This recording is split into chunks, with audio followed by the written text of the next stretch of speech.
மகர ராசியை பொறுத்தளவுக்கு அண்ணா சொன்னது கரெக்டு. பிறர் மூலமான லாபம் கிடைக்கக்கூடிய ஒரு காலமாக இந்த காலம் வந்து அமையக்கூடிய வாய்ப்புகள் ஏற்படுத்தி கொடுக்கும். அதே மாதிரி பார்த்தீங்கன்னா திருமண விஷயத்தை பற்றி சொல்லியிருந்தாங்க. திருமண காரியங்கள்லாம் சக்ஸஸ் ஆகிறதுக்குண்டான வாய்ப்புகள் இந்த மகர ராசிக்கு இருக்குது. 2வது குழந்தை வரம் எதிர்பார்த்தவங்க, ஆணாகட்டும் பெண்ணாகட்டும், நம்ம சாமிகிட்ட வேண்டின்னு இருக்கேன் எனக்கு நல்லபடியாக நடக்கணும் அப்படிங்கிற விஷயத்தில் இருக்கும். பய உணர்வுகள் கொடுக்கும். இந்த காலகட்டத்தில் ஒரு பய உணர்வுகள் வந்து இருந்துட்டு இருக்கும். அதே மாதிரி பார்த்தீங்கன்னா ஏஜ்டான மாதிரி ஒரு ஃபீலிங் இருக்கும்.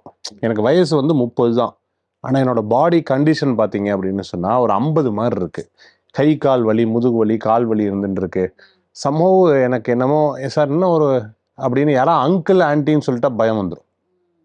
யார் ஐஎம் அங்கிள் அப்படிங்கிற மாதிரி ஒரு பயம் வந்து அவர்களுக்கு ஏற்படக்கூடிய காலமாக மகராசி அன்பர்கள்.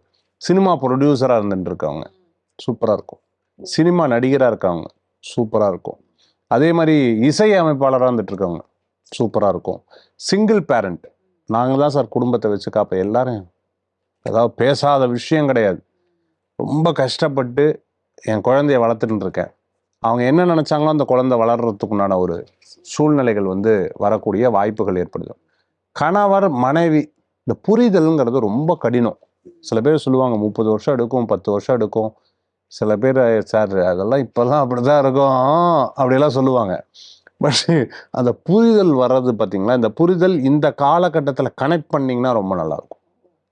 இந்த காலகட்டத்தில் என் மனைவி ஏன் எனக்கு 9 மணி ஆனால் 10 தடவை கால் பண்ணுறா, விட்ட மாட்டேங்கிற, வெளியிலேயே இருக்க விட மாட்டேங்கிறா, என் கணவர் ஏன் இப்படி ஒரு சந்தேகத்தில் இப்படிலாம் பேசுகிறாரோ, அக்கறையினால பேசுகிறாங்க.